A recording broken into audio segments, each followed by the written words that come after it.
So halo guys, balik lagi sama kuliah sore.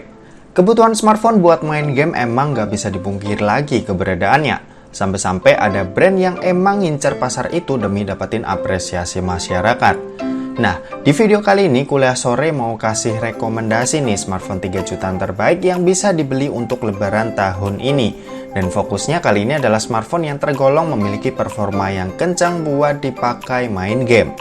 Oke deh, gak usah berbasa-basi lagi, langsung aja berikut adalah 5 smartphone 3 jutaan terbaik buat lebaran tahun 2021.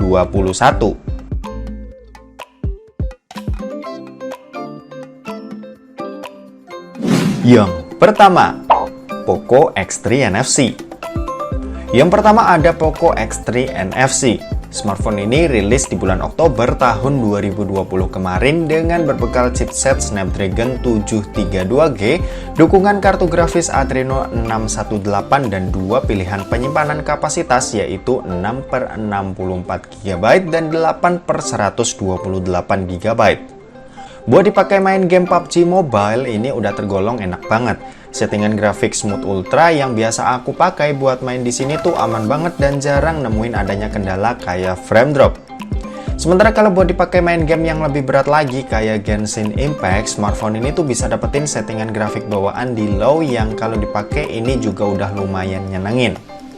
Buat baterai yang di bawah smartphone ini sebesar 5160 mAh yang tergolong awet buat dipakai. Terus kita juga dikasih kecepatan ngecas 33 watt yang udah tergolong ngebut buat pengisiannya. Kalau buat layarnya, smartphone ini pakai layar berpanel IPS dengan resolusi Full HD Plus dan luas layar sebesar 6,67 inci yang enak banget buat dipakai nonton atau main game. Apalagi smartphone ini udah membawa refresh rate 120Hz yang mulus banget kalau dipakai scrolling-scrolling. Buat harganya sendiri, smartphone ini dibanderol dengan harga Rp3.299.000 buat varian 8/128GB-nya. Cuma buat kalian yang mau dapetin harga lebih murah, kalian bisa ambil yang 6/64GB yang sekarang dibanderol dengan harga Rp2.799.000. Buat kalian yang tertarik untuk membelinya, kalian bisa cek link yang ada di deskripsi. Yang kedua, Realme Narzo 20 Pro.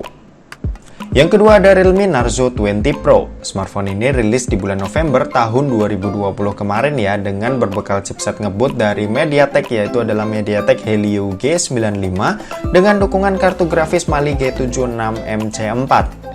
Sementara buat kapasitasnya sendiri ini cuma satu ya, yaitu yang 8/128GB. Buat dipakai main game kayak PUBG Mobile ini udah enak banget. Di sini kita bisa dapetin settingan grafik Smooth Ultra yang kalau dipakai itu jarang nemuin adanya frame drop. Sementara buat main game Genshin Impact ini kita dikasih grafik bawaan medium yang sebenarnya udah lumayan asik buat dipakai. Cuma aku saranin pakai grafik lowest aja ya biar dapetin frame yang lebih stabil. Buat baterai yang di bawah smartphone ini itu sebesar 4500 mAh. Ini udah terbilang cukup ya dan udah bisa dipakai buat seharian. Sementara buat kecepatan ngecas yang dikasih ini super duper ngebut ya, yaitu 65 watt yang bisa isi daya smartphone ini hanya dalam waktu 40 menit aja sampai penuh.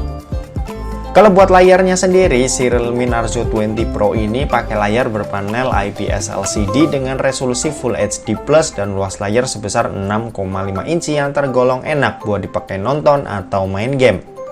Buat harganya sendiri, smartphone ini dibanderol dengan harga Rp3.399.000. Buat kalian yang tertarik untuk membelinya, kalian bisa cek link yang ada di deskripsi.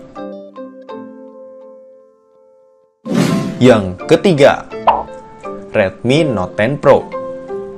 Yang ketiga ada Redmi Note 10 Pro. Smartphone ini baru aja dirilis ya di bulan April kemarin dengan berbekal chipset Snapdragon 732G, dukungan kartu grafis Adreno 618 dan dua pilihan penyimpanan yaitu yang 6/64GB dan 8/128GB.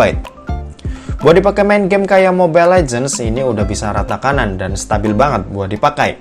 Mainin game PUBG Mobile juga masih enak banget. Settingan Smooth Ultra yang didapat di sini tuh nyaman banget ya buat dipakai push rank. Terus kalau dipakai main Genshin Impact ini kita bisa dapetin settingan default low yang kalau dipakai ini masih enak-enak aja. Buat baterai yang di bawah smartphone ini tuh sebesar 5020 mAh yang terbilang awet banget. Terus buat pengisian daya yang dikasih juga tergolong cepat, yaitu 33 watt yang bisa isi daya sampai penuh dalam waktu 1 jam aja. Buat layarnya ini udah pakai panel Super AMOLED ya, yang bisa hasilin gambar di layar tuh bagus banget. Warnanya gonjreng, jadi cocok buat dipakai nonton. Sementara kalau masalah kamera yang lumayan diunggulin di sini tuh juga nggak mengecewakan. Kamera beresolusi 108 megapiksel yang dibawa Redmi Note 10 Pro ini bisa dapetin gambar yang bener-bener bagus buat HP harga 3 jutaan.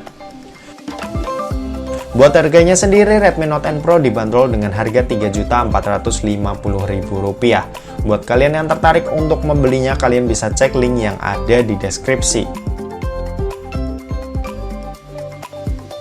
Yang keempat, Realme 8.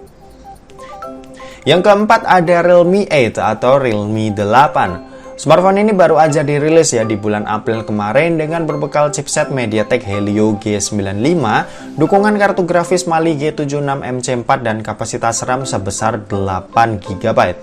Buat dipakai main game PUBG Mobile ini udah nyaman banget di settingan Smooth Ultra. Aku selama main di sini tuh jarang nemuin frame drop ya, dan ini udah oke banget. Kalau dipakai main game Genshin Impact, smartphone ini bisa dapetin grafik bawaan di medium yang kalau dipakai tuh sebenarnya udah lumayan nyaman. Tapi agak cepat panas nih HP, jadinya aku saranin buat kalian yang mau main game ini pakai grafik low atau lowest aja buat dapetin hasil yang lebih memuaskan buat dipakai lama-lama. Buat baterai yang dibawa Realme 8 ini itu sebesar 5000 mAh yang kalau dipakai tuh udah asik banget buat daya tahannya. Terus buat pengisian dayanya ini sendiri udah 30 watt punya yang kalau dipakai ini bisa full dalam waktu 1 jam lebih sedikit aja. Buat layarnya sendiri, smartphone ini udah pakai layar berpanel Super AMOLED yang kalau dipakai nonton ini bener-bener bagus buat keluaran gambarnya. Smartphone ini juga udah mendukung fingerprint di dalam layar nih yang bikin tampilannya lebih kelihatan istimewa. Buat harganya sendiri, Realme 8 ini dibanderol dengan harga Rp3.349.000. Buat kalian yang tertarik untuk membelinya, kalian bisa cek link yang ada di deskripsi. Yang kelima, Poco X3 Pro. Yang terakhir ada The Beast nih, yang baru aja dirilis di bulan April kemarin. Dengan berbekal chipset Snapdragon 860, smartphone ini udah sangat pasti jadi smartphone yang paling ngebut di harga segini. Buat kalian yang anaknya gaming banget, nggak salah buat ambil HP ini. Dipakai main game PUBG Mobile, ini bisa dapetin grafik HDR Extreme dan Ultra HD frame rate Ultra yang beneran gila banget. Settingan kayak gini biasanya kita temuin ya di HP-HP flagship aja. Tapi dengan harga 3 jutaan kalian bisa mainin game PUBG Mobile dengan set grafiknya ke rata kanan. Terus kalau buat main game Genshin Impact, ini aku nyoba buat pakai settingan tertingginya di set frame rate ke 60 fps. Hasilnya secara mengejutkan, smartphone ini lancar buat dipakai di settingan ini.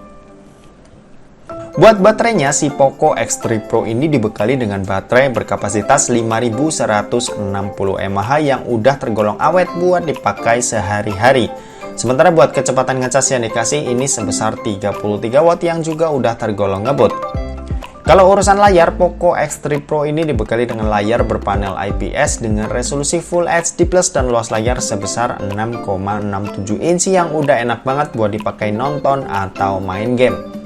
Nah, kalau buat harganya sendiri, Poco X3 Pro dibanderol dengan harga mulai dari Rp3.479.000 aja. Buat kalian yang tertarik untuk membelinya, kalian bisa cek link yang ada di deskripsi. Oke, mungkin segitu aja buat rekomendasi HP 3 jutaan buat lebaran tahun 2021 ini. Kuliah Sore dan tim mengucapkan minal aizin wal faizin, mohon maaf lahir dan batin. Bye-bye.